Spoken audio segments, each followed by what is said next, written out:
Step 1, open the box. Step 2, take a pinch of that snuff. Step 3, sniffing the snuff.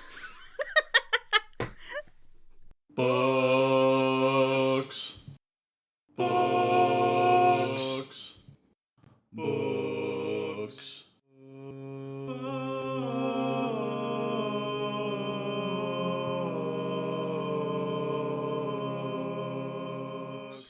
Hello and welcome to Didn't Read It, the podcast that is hoping its reputation survives this episode intact. I really hope that we make it to next season. Pun intended. I am your host, Grace Todd, writer, editor, book gremlin, ingenue slowly turning into hag. And with me this week, returning for our big Regency adventure, is Maddie Wood. Risen from the bog that is Richmond's summertime. It is getting real boggy out there. It's bog time. Happy June. Happy June to those who celebrate. I realized that because of some hiccups in my production schedule, I did like the Oscar Wilde episode and was like, it's Pride Month, and then proceeded to spend the next 3 weeks doing Regency heteronormativity. I don't know. What about our boy Beau? We are leaning heavily on Beau Brummel. Yeah, we are. To really carry us through the rest of Pride Month. Yeah.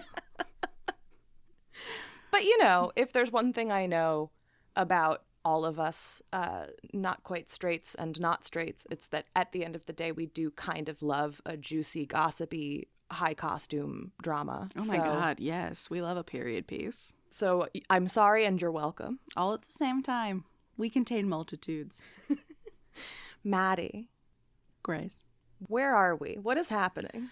Boy, I believe that we've just had a real bit of scandal. Mm-hmm. Mm-hmm. We've just raced our brother in our curricle or whatever. We have raced on the way to Brighton, I believe. Are we on the way to Brighton? Yes, we are headed to Brighton. So Judy has been racing Peregrine Falcon. Side note, this is like not related at all, but we had, when I worked for a certain nonprofit institution and I worked in fundraising, we had a donor who insisted we call them Perry because they'd given themselves the nickname of Peregrine. Was not their legal name, middle name, government name. They just were so rich that they just decided I get to pick my own nickname, and the nickname they chose was Peregrine, Perry for short. I'm the Peregrine now. I'm look me in the eyes. I'm the Peregrine now. So that's a delightful little aside. Anyway, Judy and Peregrine are horse racing, curricle racing to Brighton, and Judy has been found out. Mm-hmm. Both because she's been recognized, because she sort of has made it her thing that she is horse girl.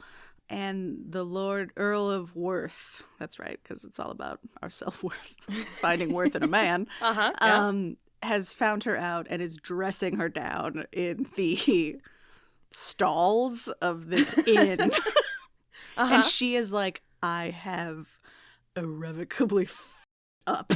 Correct, on all counts. I think we left with, oh no, I've done the thing. Yes, and the only thing I will add is that in the process of learning that we have irrevocably up, Judith has wound up in this weird catch-22 place where she has said horrible things to the Earl. She's basically been like, you are the worst man who's ever lived, and I can't wait to never see you again, and I will never, ever, ever, ever, ever have any kind of romantic interest in you. While also being horny. But also then the things that he said to her were so rude that her conclusion is like, if the Earl doesn't apologize, I can never forgive him.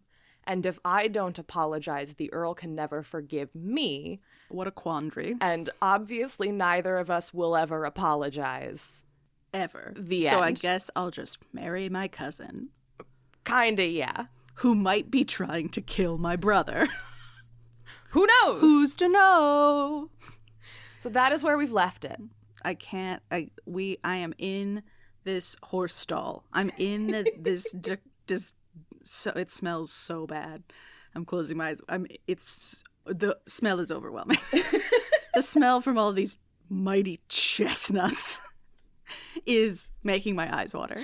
Those handsome, handsome chestnuts. Gleaming in the sun.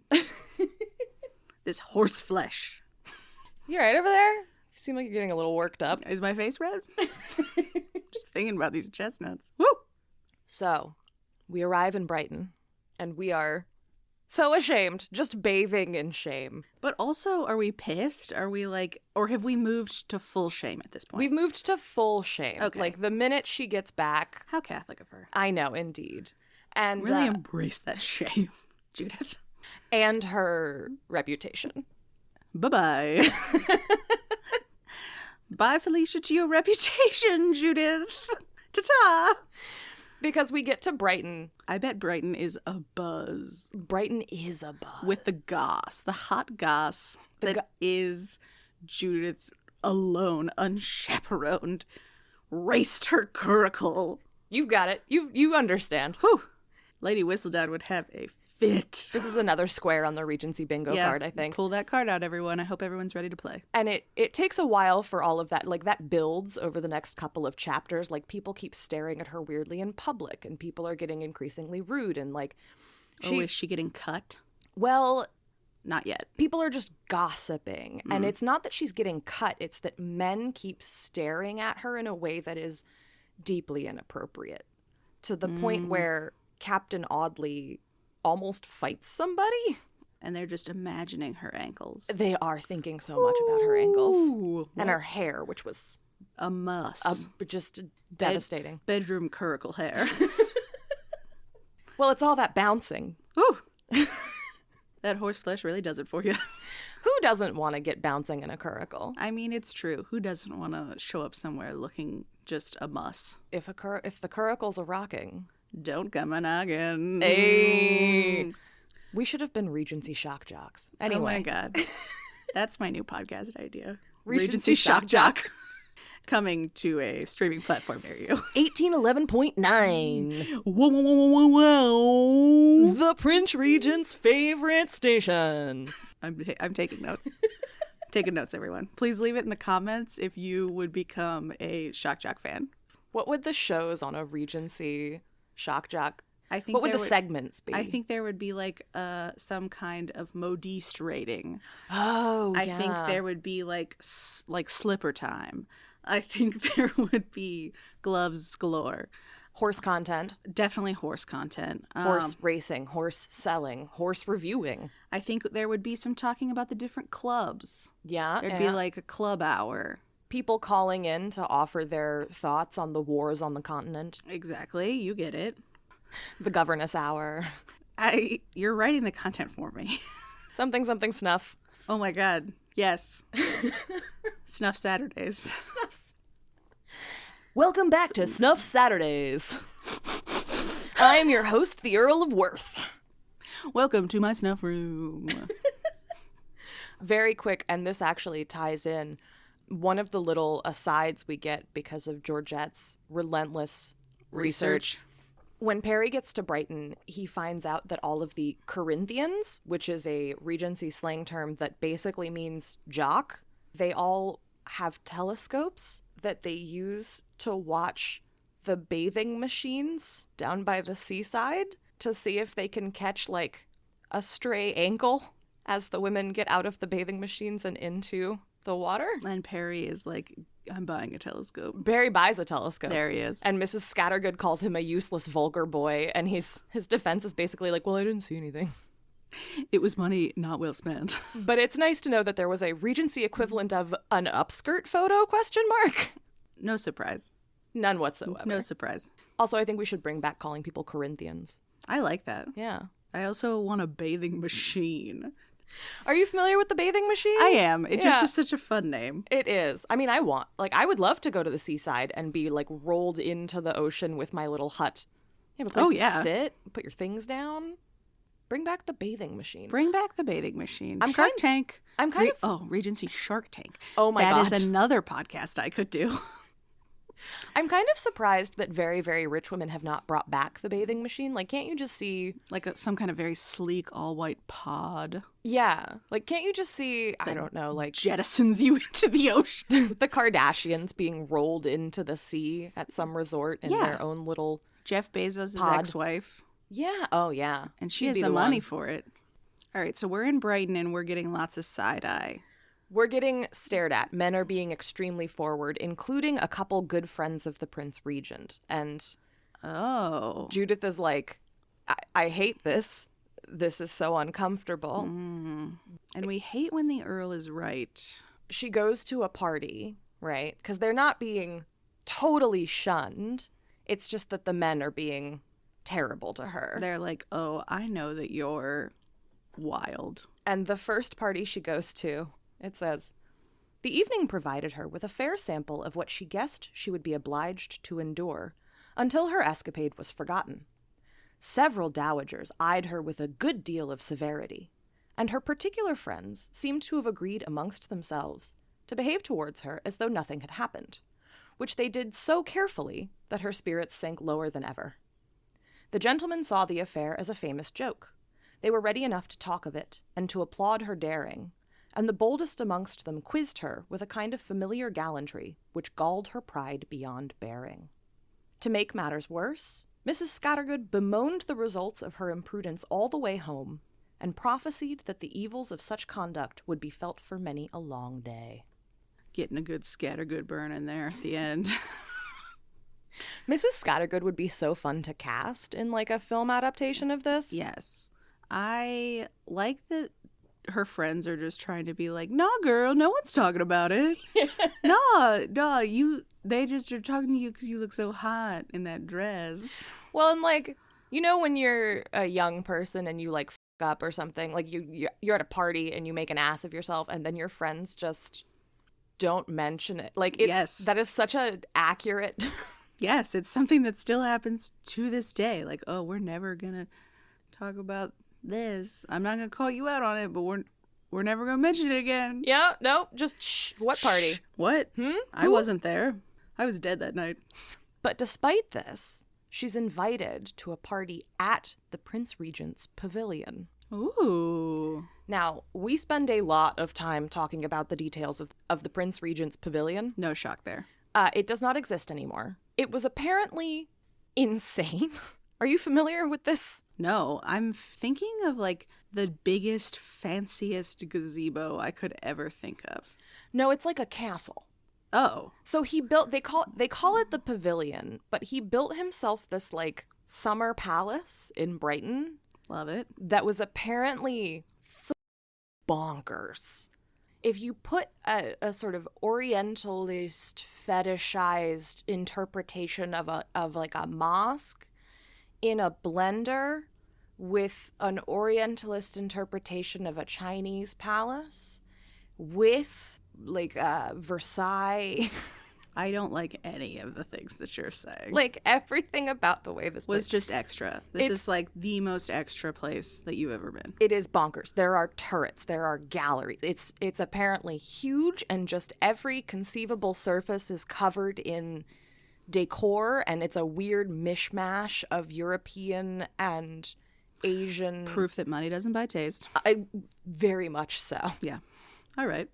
So to the pavilion we go. We're going to go back to the pavilion a lot. I will not be describing it again. It's very intense. Okay, well, I just am picturing something that like gold gilt just like threw up on. Yeah. And also there's like cherubs and dragons. Of course. Mm-hmm. What pavilion, what good pavilion doesn't have cherubs, dragons, and weird fetishized Oriental design?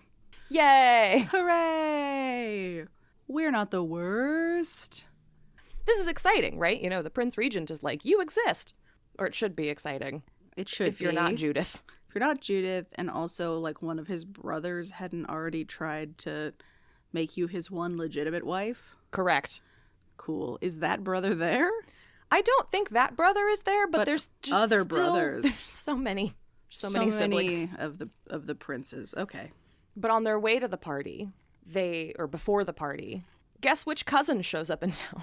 My boy Bernard. Bernard. Exactly. Her first instinct is basically like, Bernard will be nice to me. Oh, Judith. I know. And it's especially pathetic because Captain Audley has already showed up on the scene, and he's a sweetie. He's just kind of like, well, you overplayed your hand a bit, but, like, you're not a bad person. We're friends. It's fine. And all right. And so, like, we don't need to rely. we do not need Bernard. And yet. We're going to really... Oh, no. Okay. And he reacts really intensely. She complains to him, and his response is so intensely angry toward the Earl that she is then like, oh, I didn't like mean all that. You know, like when you complain a little bit about a friend and then the other person goes like hard. Off. Yeah. Or like I can talk shit about my mom, but you can't talk shit about my mom. Exactly. I feel like it doesn't take much to key Bernard up when it comes to the subject of the Earl. No. He concludes with, Lord Worth will be content with nothing less than a complete ascendancy over your mind. It is evident that he thought you would meekly obey his arbitrary commands. Do not be unhappy. He has been betrayed into showing himself to you in his true colors, and that must be of benefit. He is autocratic. The mildness of manner which he has lately assumed towards you is as false as his pretend regard for you. He cares nothing for you, my dear cousin. A real cad. Uh-huh. And says that she's considerably taken aback by the vehemence of this speech, nor did its import produce any of that comfort which was presumably its object. The evils of her situation seemed to become greater. She said in a desponding tone, He has never given me any reason for suspecting him of having a regard for me. And he's basically like, you're wrong. He's going to try and make you marry him. But I hate him. I hate him and he's despicable. Yeah, you've got it. Yeah. Like, I see a lot of, like, pedantic stamping of feet. Like, oh, guys, he sucks. Why don't you see it? Why doesn't everyone hate him as much as I do? It's, like, really cool to hate him. I'm, like, doing a cool thing. Oh, Bernard. Oh, Bernard. So does Bernard accompany them to the pavilion? Bernard is not that fancy. Okay. Bernard never gets to come to any of the really good parties. Reason enough not to marry him. Honestly. How am I ever going to go to a good party ever again? Right? It's the one thing Judith likes. So we go to the pavilion. It's time. We're dazzled. We are dazzled. There are many, many pages devoted to how overwhelming this place is. All the excess. Uh-huh. And because Judith is our little vaguely pick-me girl imported from the actual sensibilities of the future, everyone's like, it's amazing. And she's like, is it though? It's fine. I guess it's fine. And we meet the Prince Regent. Her first impression of him is... Let me guess. It's like, he's fine. No, it's more interesting than that. And I feel like I have had this experience before. So what it says is, it was difficult to realize that so affable a prince had done what he could to assist in oversetting his father's precarious reason, had discarded 2 wives, and heartlessly abandoned any friend of whom he had happened to tire. Miss Taverner knew him to be selfish, capricious, given over to every form of excess. But she could not remember it when he turned to her and said, with his attractive smile and air of kindness, You must know, Miss Taverner, that from one member of my family I have heard so much in your praise that I have been anxious indeed to meet you. Oh, so this is the person that, like, you've heard a bunch of just like, oh, they're kind of a bag. But then you meet him and you're like, you?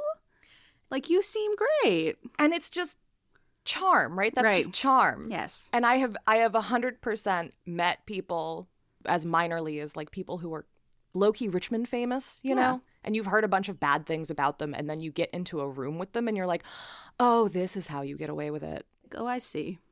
So that's the Prince Regent, and he's just... charming. So charming. I mean, wouldn't you be too?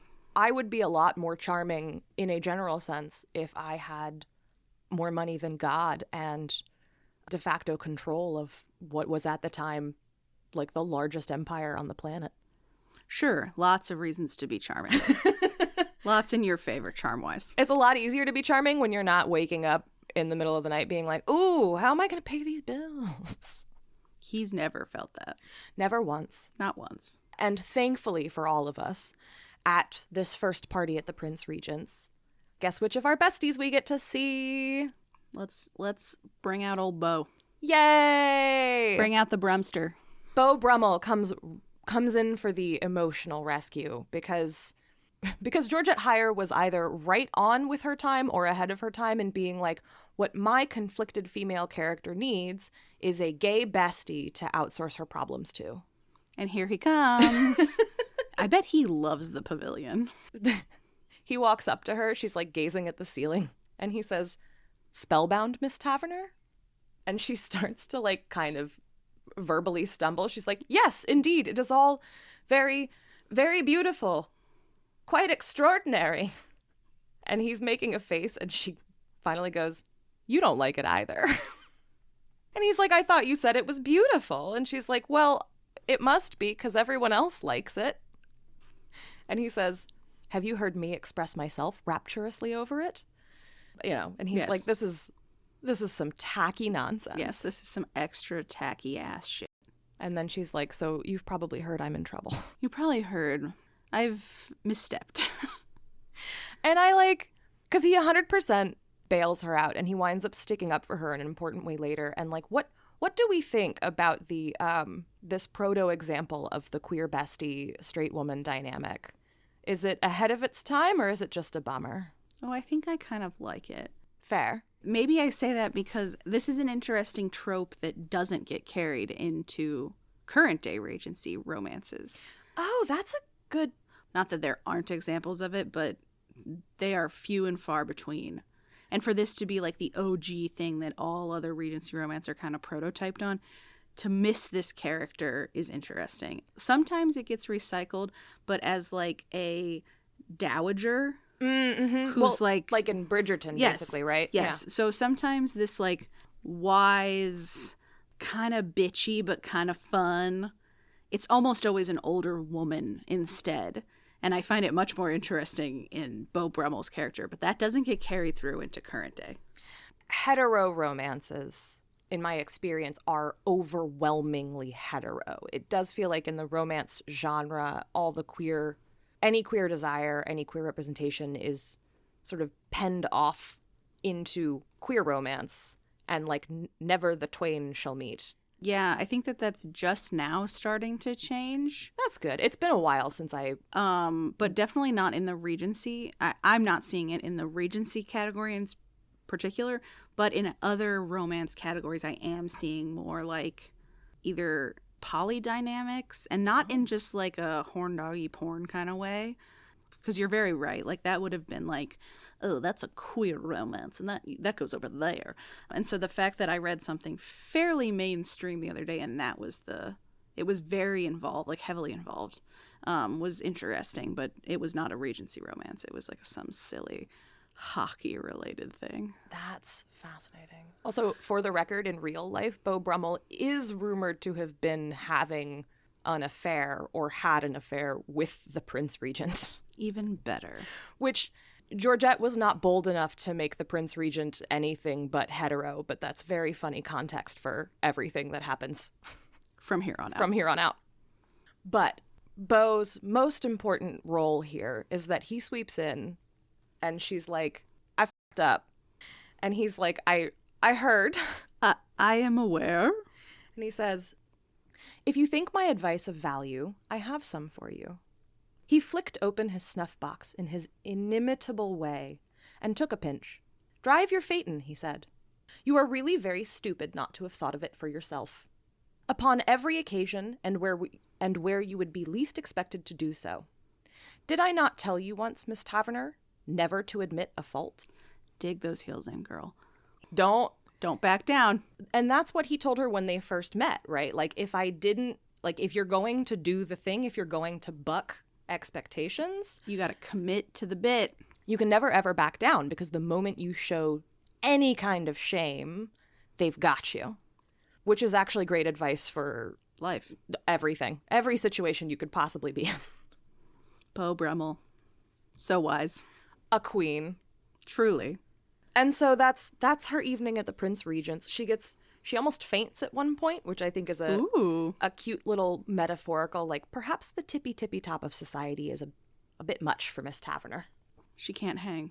And that's good. Yeah. She's too close to the top of society and it gives her vertigo. Yeah. She's sensory overwhelmed. And we get no Earl in any of this. The Earl's just kind of around and he's like not really talking to her. Oh, okay. That's it. Nothing new. Nothing important is happening. All right. And a little thing you might have forgotten. Peregrine. Our boy Perry, who's engaged but also trying to take upskirt telescope views of ladies in the bathing machine.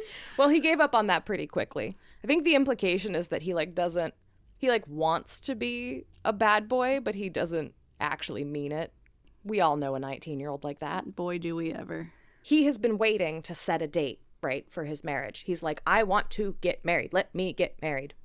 And his, frankly, very charming father-in-law, well, soon-to-be father-in-law, rolls into Brighton, and between the two of them, they go to work on the Earl, being like, come on, man. Let's set a date for this wedding, huh? Let's do this. It actually is much easier than they think it's going to be. And he agrees almost immediately. But Captain Audley, his brother, is there. And this weird little exchange happens where Captain Audley looks at his brother and is like, might as well be now as later. And the Earl of Worth is like, you're right. Do it. Set a date. Let's go. I love how, like, men can convince men to do things. Indeed. Period. No one else. Just men of a certain age convincing men of a certain age. Just men being men. Just manning all over the place. But a date has been set. Ha! Yay! And one of the first people to find out, Bernard, who then immediately is like, I gotta kill this man. I'm not killing him fast enough. He corners Judy at a party. Oh, and is like, you cannot let him marry her. Oh God. Bernard sucks. Specifically, he corners her in an empty room. Scandal. Uh-huh. I need time alone with you. Miss Scattergood is always in the way. And she's like, no, I don't think you do, actually. I don't think we need to be alone together. I'm not sure that's necessary, actually. And also, like, Miss Scattergood is basically like a piece of human wallpaper. Like, she's fine. You can say anything in front of her. And he gives her his big speech. You said big in a way that made me think you were going to say something besides speech. He gives her his big declaration.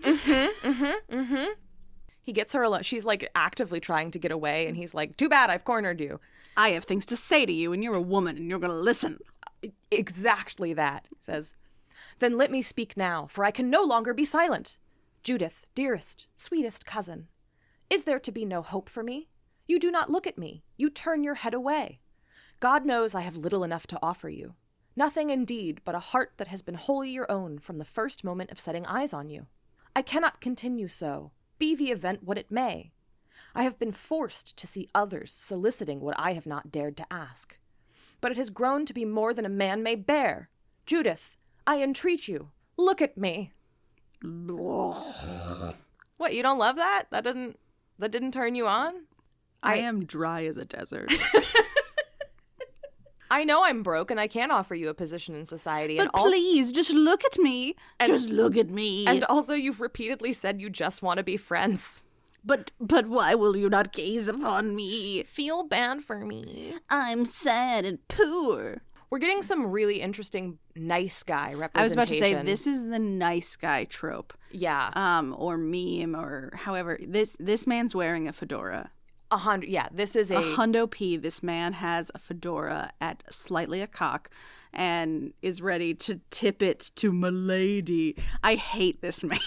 Nice guys of the Regency. Ugh, that could be a segment for the Shack Jacks. And she tries to be like, you know, like, I'll always be grateful for your friendship. But get back in the friend zone where you belong, Bernard. He keeps pushing and pushing, and he's like pushing her into a corner, and he finally grabs her hand. Yuck. And passionately kisses it, which sounds gross. I'm envisioning him like tonguing her hand. I think that is what we are meant to gather from this. That's yes. So foul. And it's also worth pointing out, again, Georgette hire research queen. This is a direct sort of betrayal of all of the principles of Regency masculinity. Yes, so he's begging. Uh-huh. He's doing something societally improper, which is being alone with her. He's backing her into a corner, and now he's like sucked her hand. Well, and what's more, proposing at all to a woman you cannot support, that's something that, like, You wouldn't. that's childish. Yes, like, you fool. That's not the mark of a man. Burn, Bernard. So he's tonguing her hand, and and the Earl comes storming in. And is like, that hand is not yours to tongue. He doesn't actually come storming in. He's way too polite for this. He just shows up and is like, would you like me to escort you back to Miss Scattergood? And she's like, absolutely. Yes, please. And she basically tries to be like, it's not what you think. It's exactly what you think. And he says, if you are able to read my thoughts at this moment, you must be very clever. I hate that I like him. I don't really want to like him, but that's a good line. It's a great line. It's a really good line. And she responds with, you are the most disagreeable man I have ever met. And of course she acts like a child. But her voice breaks when she does it. With horniness. As he's like handing her back, the last thing she kind of half shouts is, if you imagine I have an understanding with Mr. Bernard Taverner, you are wrong, she said. I am not going to marry him. No duh. He looked down at her, and it seemed for a moment as though he was about to say something. And then Mrs. Scattergood shows up, and Miss Taverner manages to sort of get her shit together, and she says, I have been wanting to thank you, Lord Worth, for giving your consent to Peregrine's marriage.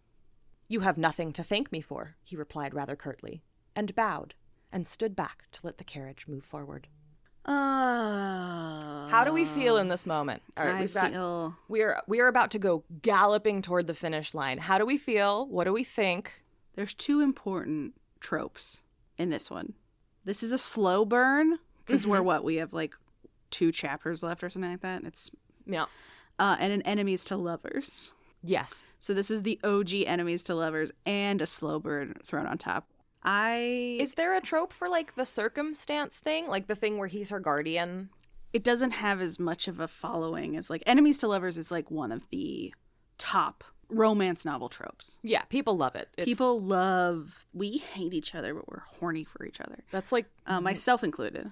That's also most rom-coms. Like that's just, it's either friends to lovers or enemies to lovers, and then within that there can be like I know I shouldn't, like he's my brother's best friend, or he's my best friend's little sister, and this one kind of falls into that in that it's like circumstance of some way, like, though I don't know how societally acceptable it was to marry your ward. It would be deeply dishonorable, which is why he's constantly complaining about it. Right. Even in an era when women are not really people. Like, it still was like, oh, genuinely, historically, marrying your ward was looked upon as dishonorable at best and like faintly incestuous at worst. Creepy. It's creepy because you have total control over them. Correct. We gotta wait for her to get that fortune. When's her birthday? When's Judy's birthday? Quite soon. All right, so we're about to hit Judy's birthday. Cool. Do you have a prediction about what is going to happen next? I think we're gonna hit her birthday. I think Bernard's going to get her out into a similarly compromising, but maybe more publicly compromising position. Okay. And then the Earl is going to step in and, like, marry her instead to save her from Bernard, but then will, at some point, reveal that that's, like, what he wanted all along.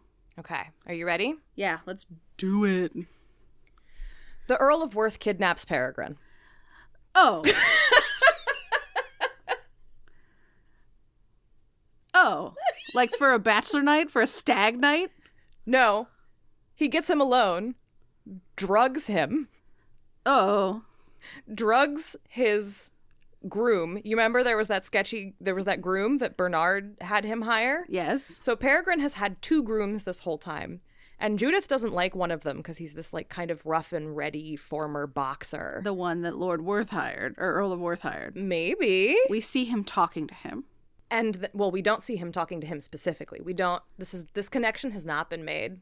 Oh, okay. So Peregrine has 2 grooms. He's got the rough and ready former boxer, that Okay. Judith does not like. And then he's got the one that Bernard had him hire who Judith likes because he's like smooth, but he's maybe like Too smooth? too smooth. Okay.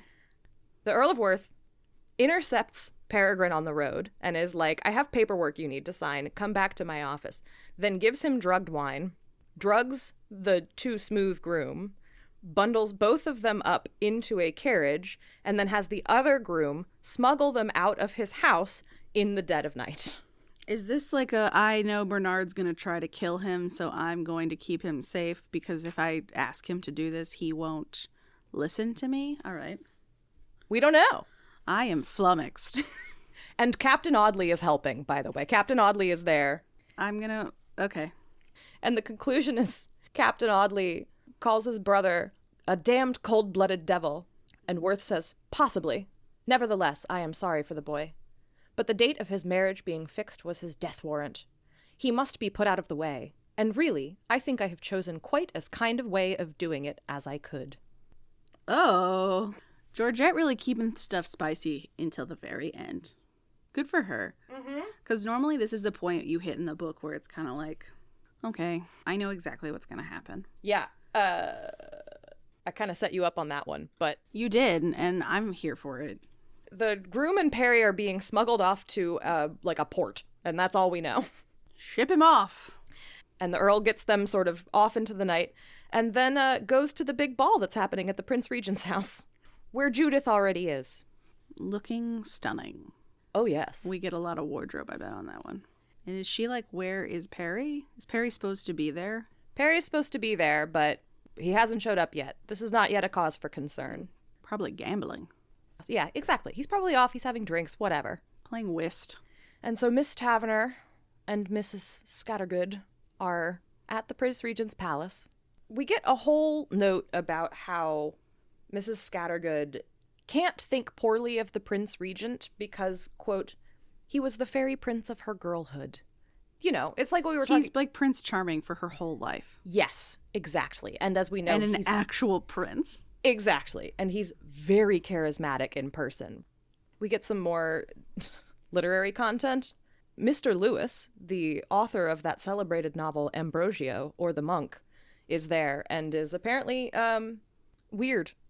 She flexes in such weird ways. She flexes in the weirdest Her way. flexes on her like little research goblin hood are so specific and so weird. Yes. I love her for that alone because like this is pure, that flex is for no one but her. Correct. She's just like, this is a little bit for me. This is a treat for me. And so that guy like follows Judith around for like a good, like he won't leave her alone. He like Cool. buttonholes her. Great. And then the other important detail that we get before things Spice up. get spicy is that the Prince Regent is apparently like terrified of getting sick. And Okay. he's convinced that like chills and cold air will make you sick. And so the entire pavilion, even though it is summertime, the entire pavilion is kept so hot at all times. Thus necessitating a impressionable young lady to need to step outside on the veranda for a bit of cool air before she faints. Perhaps. Get that bingo card out, ladies and gentlemen. The Prince Regent comes up and he is like Sweating. sweating his balls off probably, and also is like, Miss Taverner, I have something for you. Uh-oh. And you have to come see it. Ugh. And she's like, I don't want to, actually. Like, I'm fine. Actually, I'm so good on things. I don't need any more stuff. And my eyes don't need to see anything else. And he starts to basically drag her away. And Scattergood's like, the prince of my dreams. He would never do anything dastardly. Well, Miss Scattergood has wandered off to play cards. Oh, even better. What a great chaperone she is. And Judith is like, but maybe Miss Scattergood. And he says, oh, stuff and nonsense. Miss Scattergood is very well occupied, I assure you, and will not miss you. And if she did, you know, you have only to tell her you were with me, and she can have not the slightest objection. How old are we to believe the Prince Regent is right now? Like in his 40s? I'm not actually... 30s? Well, we can find out because, again, Oh, right. Georgette did. the research queen. The goblin said, this is what, 1811? So he's in like his 50s. And she's 20. She is 20. Ooh. And Georgette really draws a line under how much she's backed into a corner here. It says, Miss Taverner tried to think of an excuse and could hit upon none. She did not know what to say. For how could a mere Miss Taverner from Yorkshire presume to rebuff a Prince Regent who was old enough to be her father? She ought not to go with him, and yet how was she to refuse? It would be to insult him, and that was unthinkable. Very much feeling for Judith in this moment, because she's between a rock and a hard place. She's surpassed the strata of society where she's safe unless she has someone like the Earl with her at all times. It's open season for Judy here at the Pavilion. Yes, she's a nobody, right? She doesn't have any influential... Right, like she has money in one social class lower. She's got enough money that no one's going to probably like try to be too wild. But she's now moved one too high. She's not actually got any title associated with her. She doesn't have any living relatives of consequence. Right. The only thing she has going for her is the Earl, who she has alienated and rebuffed to the point that they're not on speaking terms. Right. That little foreshadowing vertigo, we're back. She is disoriented, but also is like, fuck, there's nothing I can do. This is bad. Yeah. He gets her alone. Great, because he had to show her something. It's a snuff box. His dick. It's my dick in a snuff box. My dick and some snuff, yeah. He gets her alone, and he gets right up on her. Yeah, he's backed her up. Says, he was standing very close to her, one hand fondling her wrist, and his eyes fixed on her face in a greedy way that made her feel hotter than ever and more than a little frightened. She keeps trying to pull away, he keeps getting closer, and finally he fully grabs her. Yuck. And it says, he was standing so close to her now that she could feel the warmth of his body. He was going to kiss her. His hand was stealing up her bare arm. His breath was on her averted cheek. His grossness, the very scent with which he lavishly sprinkled his clothes, revolted her. Her impulse was to thrust him away and run back into the saloon, but she felt curiously weak, and the heat of the room was making her head spin. His arm encircled her waist. He said caressingly, "Why, here is a shy little miss. But you must not be shy with me, must you?" Miss Taverner had the oddest sensation of being hot and cold at once. She said, in an uncertain voice, "Forgive me, sir, but the room is so close. I am afraid I must sit down for a moment." She made a feeble attempt to disengage herself from his hold, and then, for the first time in her life, quietly fainted away. Get those smelling salts out. He was trying to f*** her, or at the least, like, feel her up. Like, this was not honorable. No. And also, this is a person that, and this is, like, a level that I'm sure she doesn't really get into, but, like, so gross, because it's like, do you actually really like her, or is this, like, a f*** you, brother, I'll get what you can't have? So what we find out is that at least among the tippy top of society, a certain subset of men have assumed, because of the carriage thing, because of the race, that she's easy. Yes, that she's down to play. Hmm. And we get a little note as everything disengages, which we'll get into, in just a second. But we get a little note that basically the Prince Regent says to himself that he's going to have to go scold the guy who told him that she would be an easy mark. And this is the consequence of having your reputation all fucked up. Mm-hmm. But thankfully, she fainted. And guess... Bring it on. Who came... I'm going to stop guessing. Because Peregrine getting kidnapped, ruined. That was not on my bingo card. The Earl of Worth. Thank God. Is holding her hand when she wakes up. On a settee somewhere. And she sobs and, like, grabs his hand. He's like, "I'm going to go get you some wine." And she's like, "Maybe don't leave me. Maybe just stay. Maybe please." He's like, "Don't worry. I'll be right back." He gets her some wine. And then the Prince Regent still there and just, like, mumbling to himself, like, "Nonsense. No such thing. Overpowered by the heat. Most unfortunate. Quite extraordinary. I never heard of such a thing. Fainting in the pavilion. Really, it is a damned awkward situation." He's mad because it looked really bad for him. Yes. To have this, like, slight 20-year-old woman faint in his embrace. Uh-huh. Well, maybe if you didn't have the heat turned up to 100 degrees, Prince Regent, people wouldn't be fainting while you're trying to rape them. I'm so sorry. How unfortunate for you. How rude. And damned awkward. Damned. When the Earl comes back he like hands her the little glass of cold wine, and then he looks at her and he says very firmly, "You fainted from the heat." No questions. Yep, that is. I will accept no questions. Mm-hmm.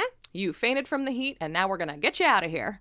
We find out that the Prince Regent is furious because when the Earl of Worth came storming in, he threw a window open, and the Regent's like, "The cold air! The cold air! My bones!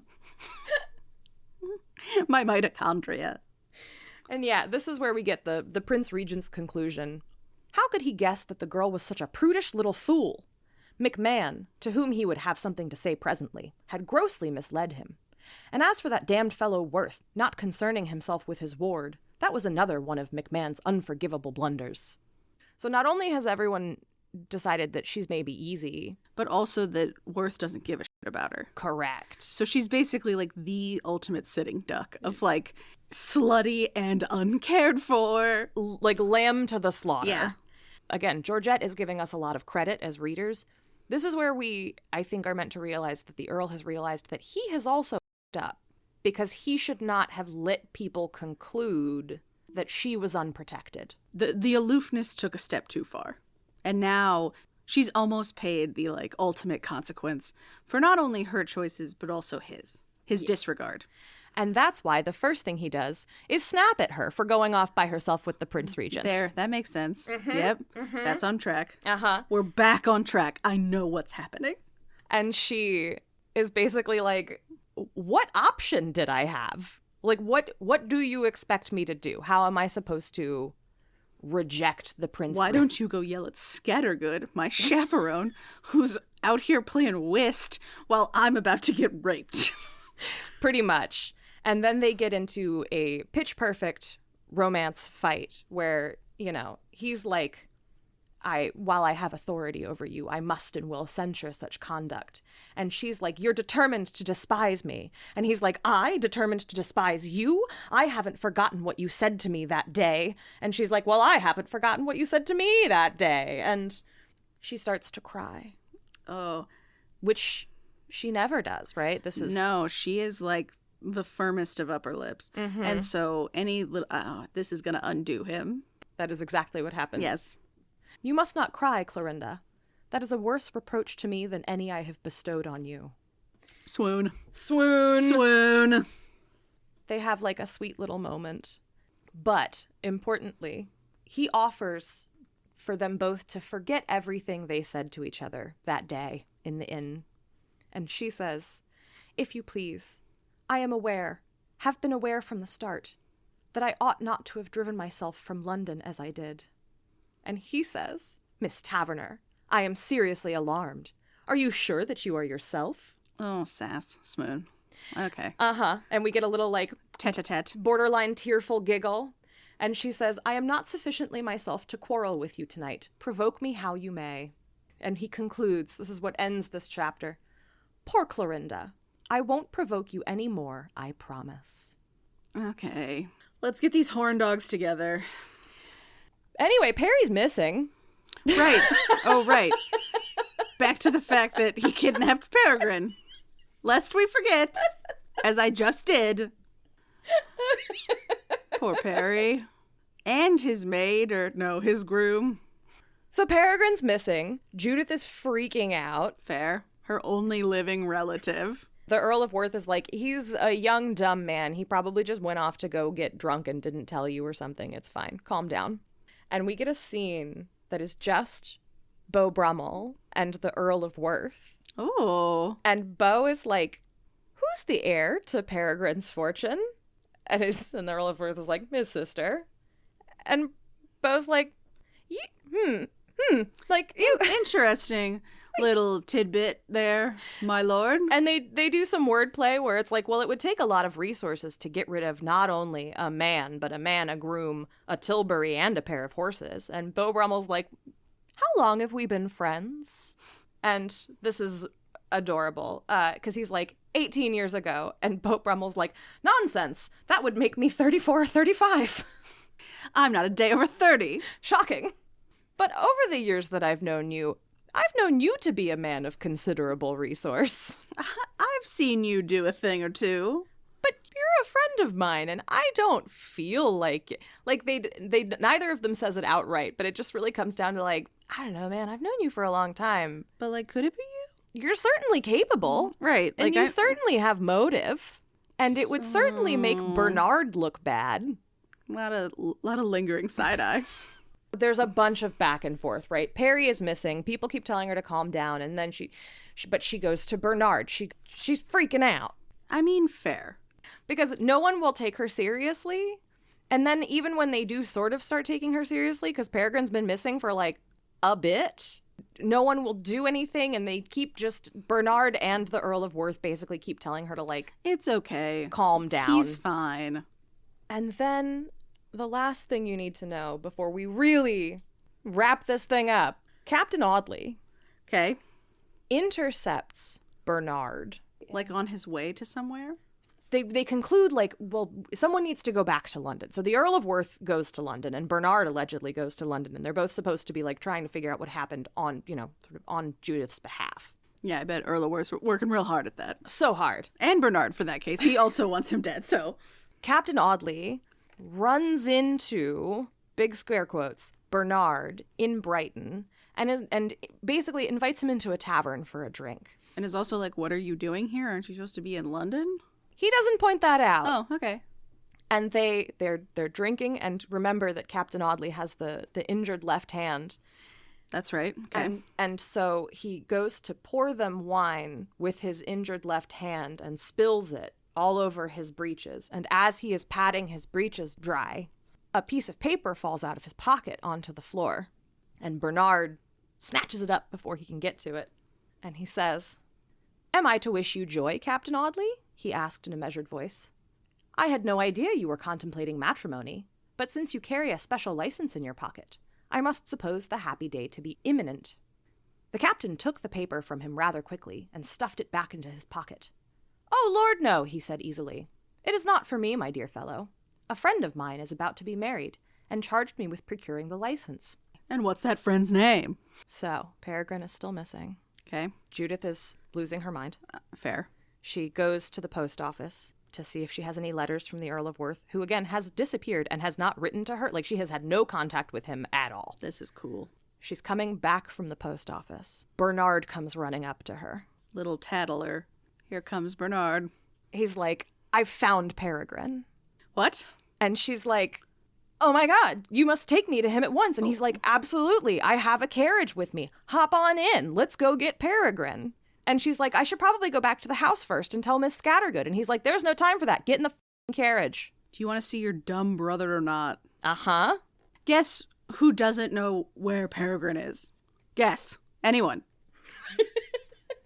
And once she's in the carriage, he starts telling her about all of the devious things that he knows the Earl of Worth has been up to, including the special license. And he's like, "Peregrine's been hidden in the depths of the country, and we're going to go get him, and I'm going to rescue you from this devious Earl."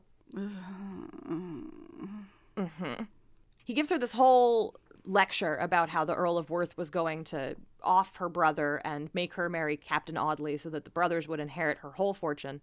He even throws in a little jab about, like, don't flatter yourself that you were going to be the Earl's bride. They were going to marry you to Captain Audley. You're not good enough to be an Earl's wife. Just a little negging, you know. Well, that seems like his bread and butter. And they get deeper and deeper into the country. And she's like, "Where are we going?" "We probably need to, like, change our horses soon, right?" And he's like, "No, don't worry about it. We're almost there." But I bet Bernard doesn't know anything about gleaming chestnuts. They get to a cottage in the middle of nowhere. Great. An old, deaf servant woman opens the door and lets her in. And she's like, "Where's Peregrine?" "Nowhere, bitch. This deaf servant's about to bear witness to our wedding." She gets inside. The doors are shut behind her. She's suddenly like, "Oh, I am well and truly. We are alone. We are in the middle of nowhere with one deaf old woman." No one is coming. "Sir," he says, "I could think of no other way to bring you. Do not judge me too harshly. To deceive you with such seeming heartlessness has been the most painful thing of all. But you would never have come with me. You would have gone into town with Audley and been tricked into marrying him. You shall forgive me. Oh, love that language. Uh-huh. You shall. Yeah. She's like, where the is my brother? And he's like, honestly? Don't know. Babe, genuinely? IDK. No f***ing clue. IDK, girly. Your brother disappeared.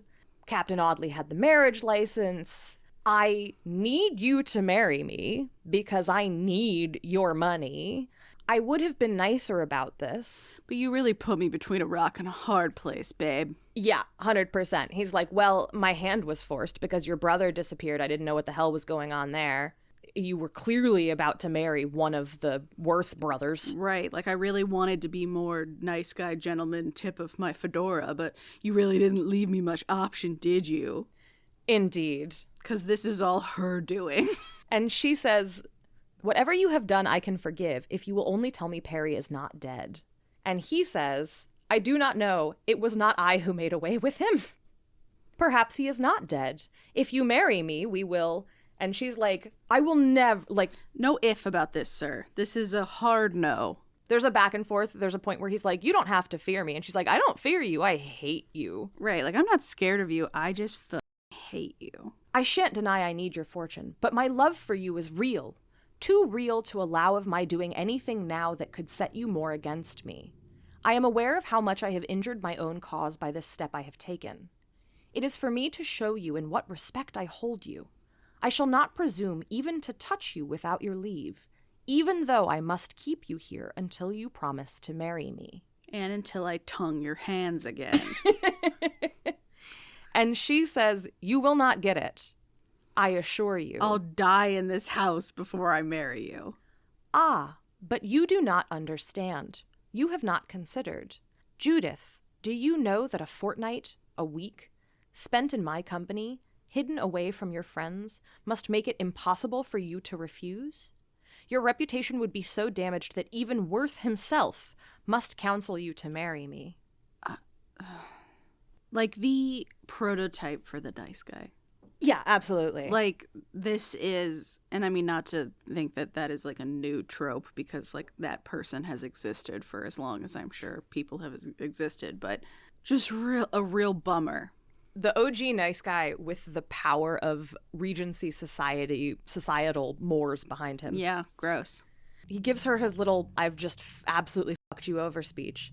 And then he says, in plain words, cousin, a voice from Because again, remember, they're first cousins. They have the same grandpa. In case anyone forgot. A voice from the other end of the room interposed coolly. You need not speak any more plain words, Mr. Taverner.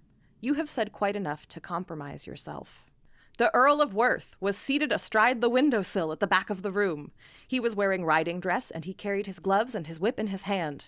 As Judith started up from her chair, he swung his other leg over the sill and stepped quickly into the room, tossing his gloves and whip onto the table. He does care. We're being rescued by the Earl of Worth, who did also kidnap our brother. Bernard goes running at him.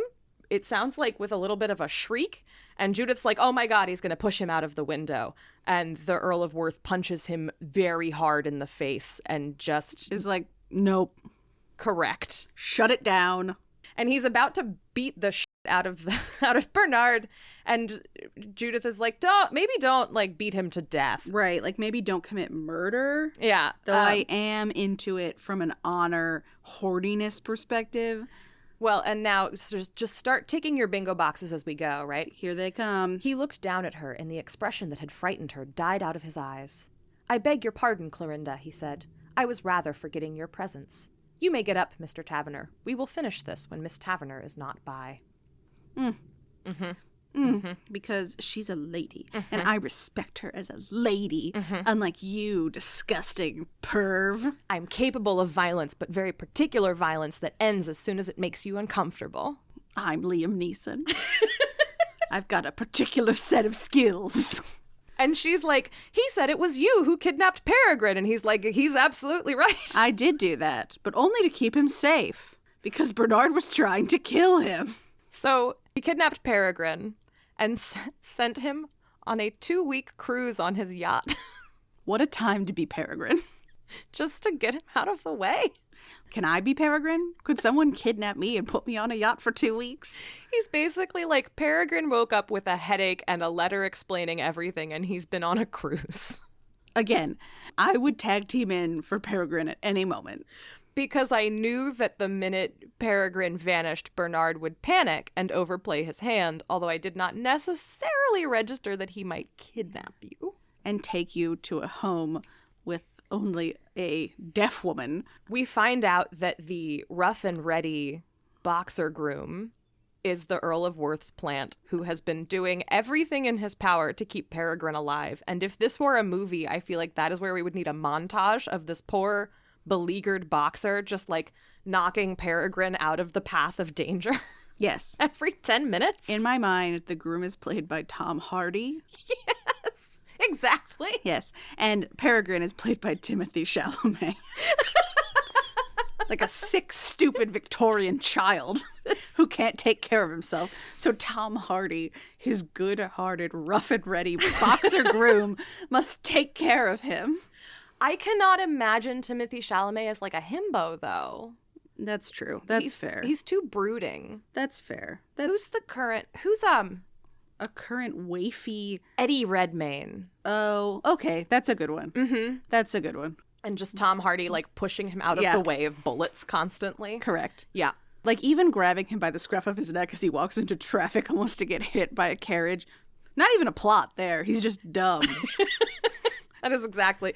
And the Earl explains, like, yeah, you know, I stole the poisoned snuff and replaced it with regular snuff, and this poor boxer groom has been keeping him out of harm's way. Path of danger. Henry, like, smuggled himself into Bernard's carriage because he's quite small. Because he's a little petite boy. Yes. So the whole plot comes apart. It's hilarious. God bless the Earl of Worth. Bernard, toward the end, tries one last, like, I really did love you, though. Like, my regard for you was not false. And she's like, fuck you. Shut your stupid mouth, Bernard. No one wants to hear from you. But because it's the Regency, she turns back to the Earl of Worth. I don't want him to be arrested. And the Earl of Worth very ominously is like, there will be no scandal, I assure you. And then Bernard is shuffled off stage left, and we have no idea what happens to him. He's probably dead. Bernard's at the bottom of the ocean. And now, this is our lovers. This is the way we open the final chapter. If Miss Taverner expected to find her brother indignant at the treatment he had undergone, she was soon informed of her mistake. He had had a capital time.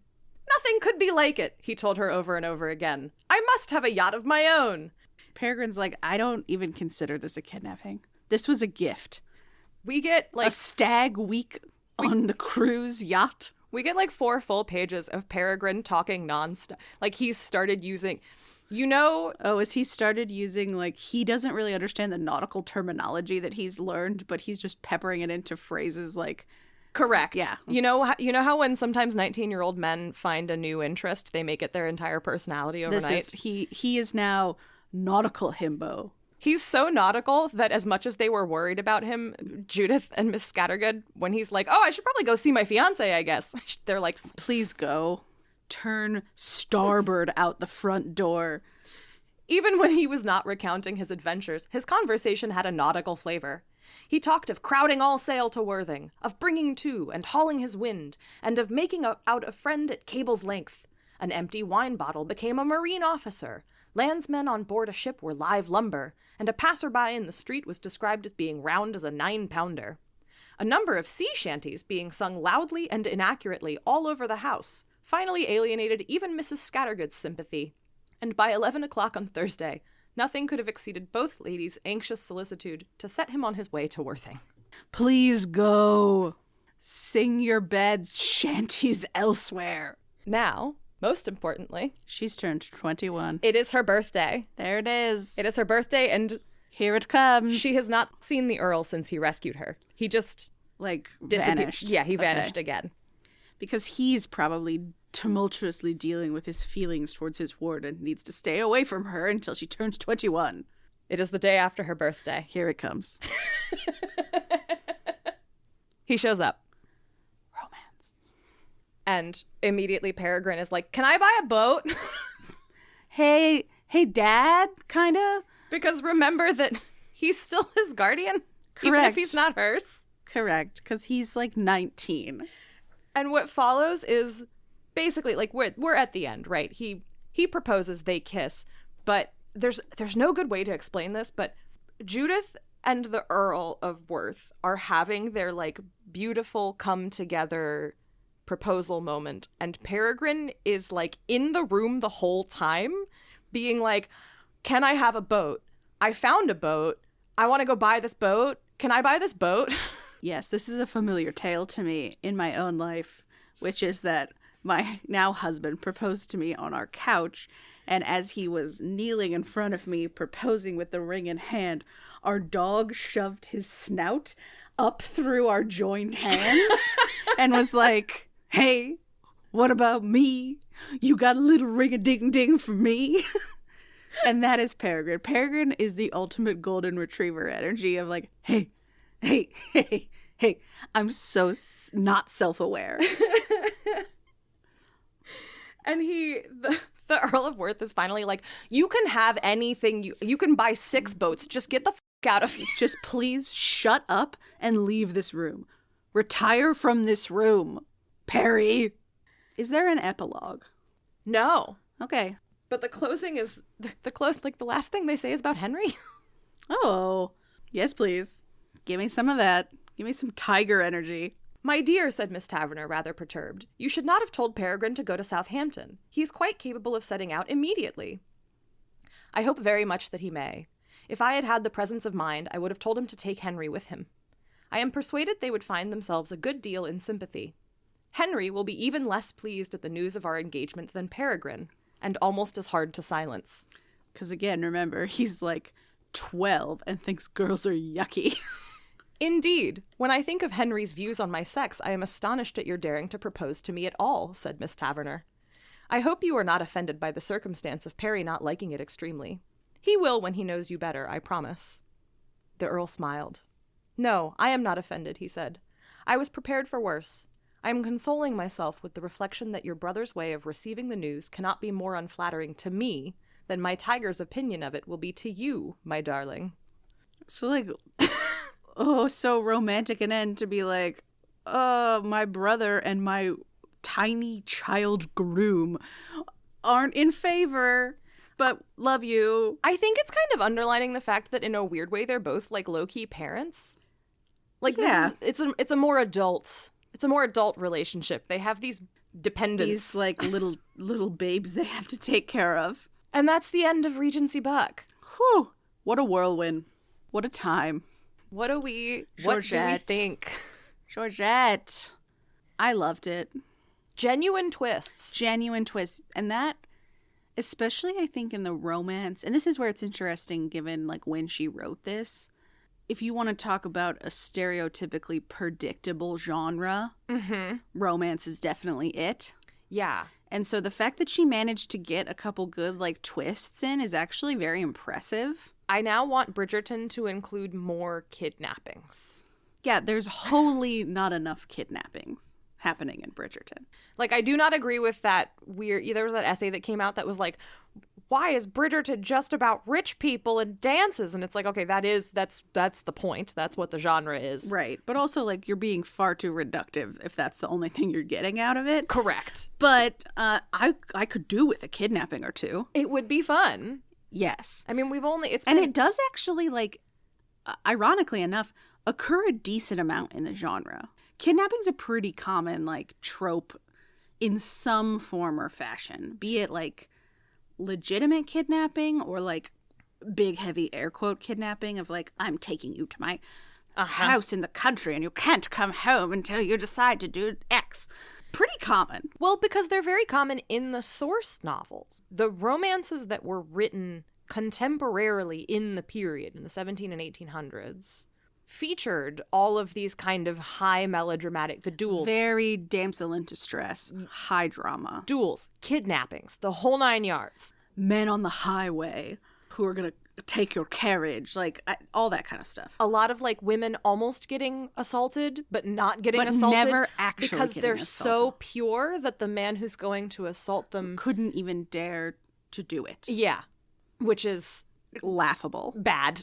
It's very concerning. Laughable. But whatever. They were just figuring out how to write novels at the time.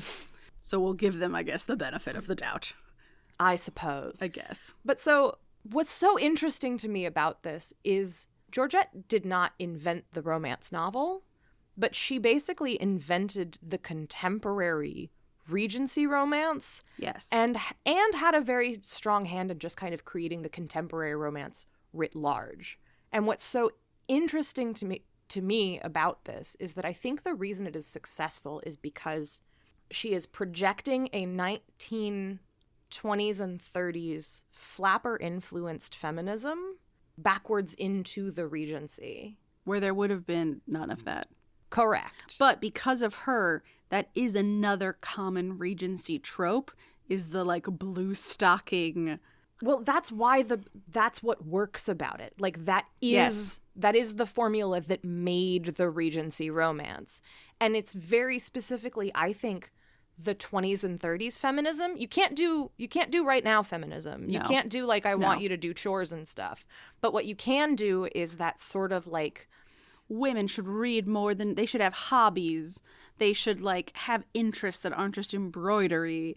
They should, like, have a mind of their own. Now, they can't do anything with it, but they should have it. We're feisty. We can drive. It's feistiness. And a little bit of not like other girls, Yes. right? Like, that's very characteristic. I'd be very interested, because you said she wrote, like 2 a year, like a prolific amount. She wrote so many books. I'd be very interested to, I'm not saying I'm going to sit down and read, like, the paragon that is every book she's ever written, but I'd be interested to know what other sort of foundational tropes end up coming from her. Like, is the wallflower, does she have, like, some wallflower energy? I'm pretty sure. I mean, she did it all. And so it'd be sort of interesting and fun to kind of plot those tropes across her books and see which ones have filtered down versus which ones haven't. Like the Beau Brummel sort of like catty, queenie, never spoken but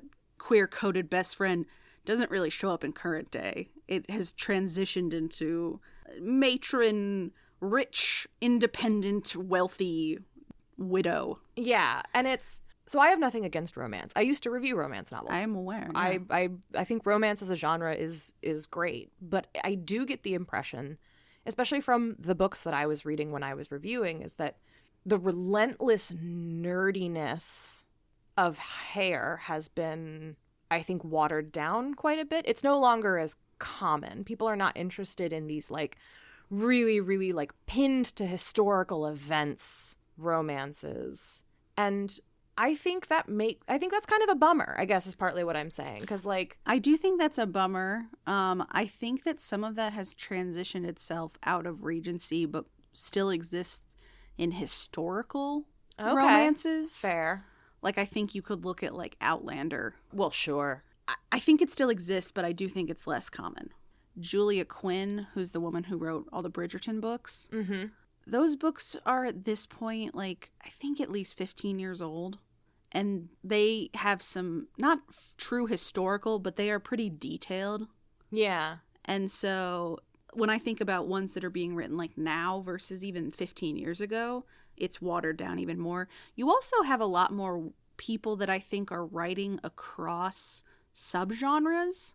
So it used to kind of be like you wrote Regency romances and that was all you wrote. Right. And now there's a lot more authors who are writing contemporary romances and Regency romances and it'd be a lot harder to put in the effort of learning the specifics of all of those different. Sure. And so I think it's getting watered down that way too. Well, and there's also, even though I'm the one who brought up the point, I'm now going to undermine myself, because there's also the thing where, like, basically almost no one is a full-time writer anymore unless they are writing at a frankly terrifying speed. Yeah, so she had the people don't have the time. Well, and she also had the benefit of, like, she came from money. She didn't need a job. Like, this was her whole existence. And that's not really a replicatable thing for most people anymore. Well, she was the family breadwinner at multiple points. Oh, okay. Because you could do that back then is the thing. The economics of it have shifted. The average working author right now makes like $30,000 a year. Yeah, which is why like they crank books out at a speed that they don't have time. And to be fair, and I think that the lengthiness of this episode speaks to this, but like most current day readers, I don't think care about that stuff as much. That's true. So like I wish for myself, and I am a history major, like you and I are probably outliers. Sure. Because most people are like, get to the smut. Get to the smut. And there's no smut in this, right? No. I mean, this is a classic correct romance. In the truest sense of the word, yes. But I think the romance genre is kind of due maybe for a little bit of like another schism. I think that there is an enthusiastic market for long, complex novels that happen to have a romance at their heart.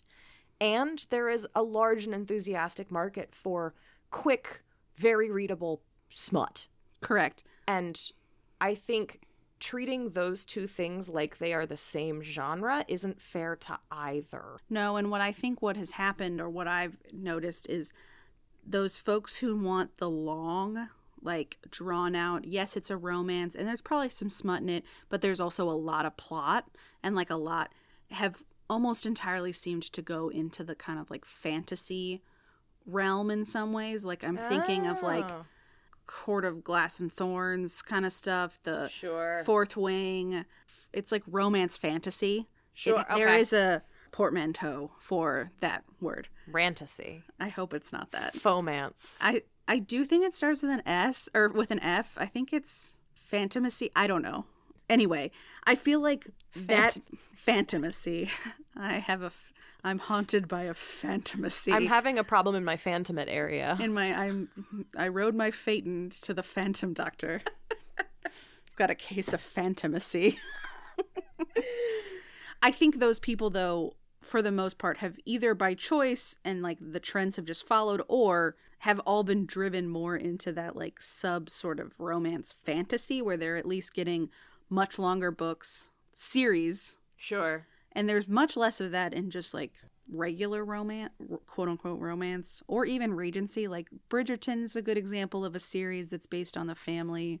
There's a couple other authors that write like in universes, so they have similar characters, but they're not like, you don't have to read them in any kind of order or even at all. And like they're all one-offs. Right. And so I think people that want that long sort of world building, which clearly Georgette like enjoyed doing, have moved into a different space. But man, people still love the Regency. Oh, yeah. Like...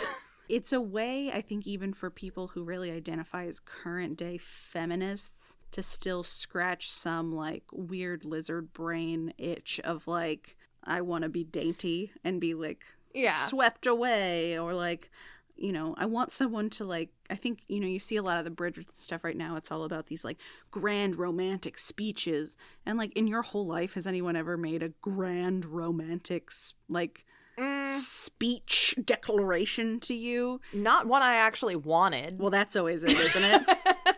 Samesies. Well, and I think, okay, so here's what I think is so effective about the formula. Like, here's why I think that this birthed a runaway genre that we are still obsessed with.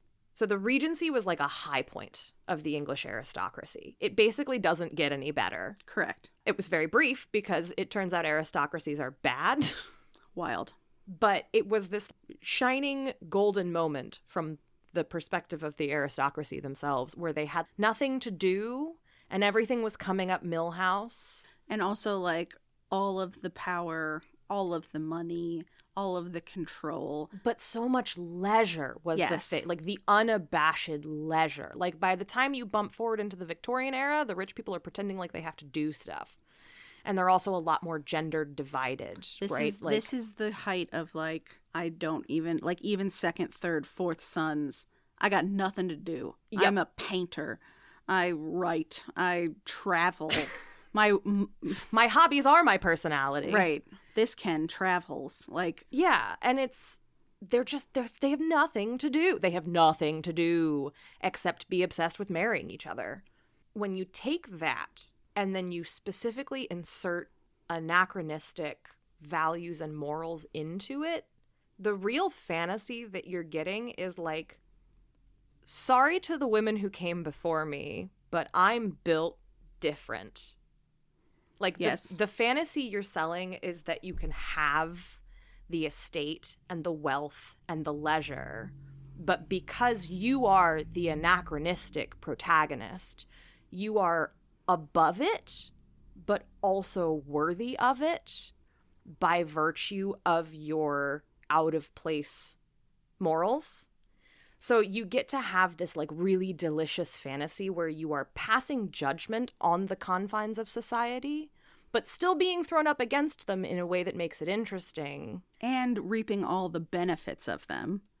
Yes. While also being like, I'm different. Yes. So like, I can judge this and still benefit and have it be my existence all at once. Right, because like you can't be expected to fix it. That's way too much to ask. No, but I can shine a light on it.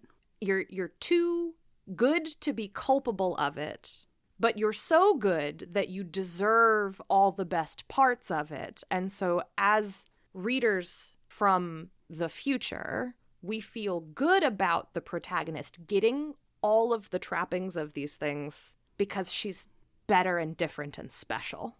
Correct.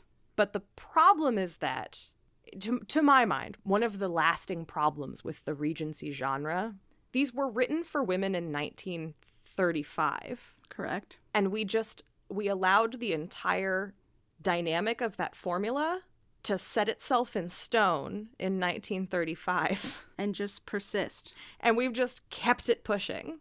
Yeah, and we've just, like, made it sexier. Which, don't get me wrong, in some ways, I do think is probably more accurate. Yeah. I mean, to believe that, like, no one ever did anything improprietous ever just feels inaccurate to human nature. Yeah, well, I just think one of the things that I think Bridgerton actually does extremely well is explaining the way in which it's not that no one knew how sex worked.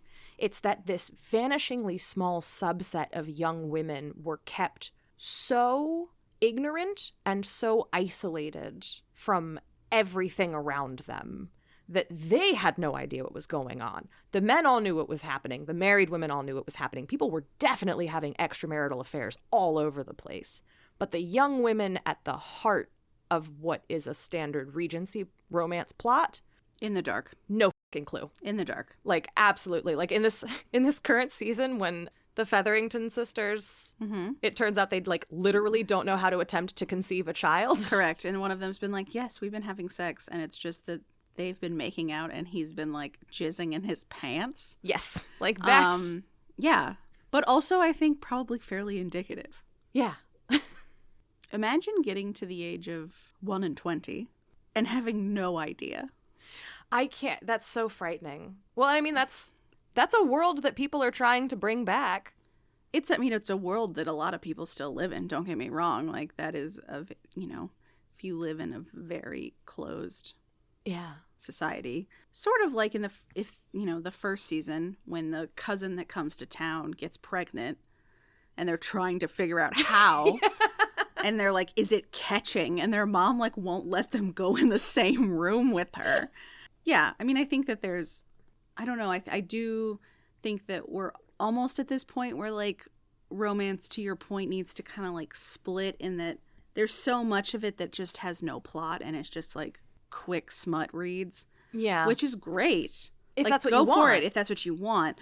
There's still a societal stigma about being like, I want to read erotica, which is basically what a lot of this stuff is. Yeah. But the idea of saying that is, I think, still, like, uncomfy for a lot of people. Yeah, which is, like, erotica is great. Like, right. if you want to go from 0 to 60 in, like, 12 pages, like, that's the vibe for you. It will get the job done. Right. One of my friends is an electrician, and he told me, this is many years ago, that one of his coworkers had figured out that he just bought his wife. He dialed in on one particular like publisher or author or something who was writing like the really like high octane stuff, and he was just buying her one a week, which meant that they would have sex once a week. Yeah. Because he would, and like not in, that sounds really creepy, but it was more like, I know that this is what what revs her up. yeah, it was like because he worked really long hours, he'd buy her a book a week, and she would, by the time he got home at the end of the week, she'd be like, let's go. Hey, What's up? I've been reading. Been on my Kindle. Got some stuff I want to try. Well, that was the thing. This is very outdated. These were paperbacks. Hell yeah. And because he was buying her one a week and had been doing this for decades, They had so many. he had turned around and started unloading them and was apparently showing up at the job site with these paper bags full. Be like, guys, listen. Before you judge me, do you have a wife? That was exactly it. Do you have a wife? He was like, Because I got something for you if you got a wife. he was like, please allow me to like pay it forward.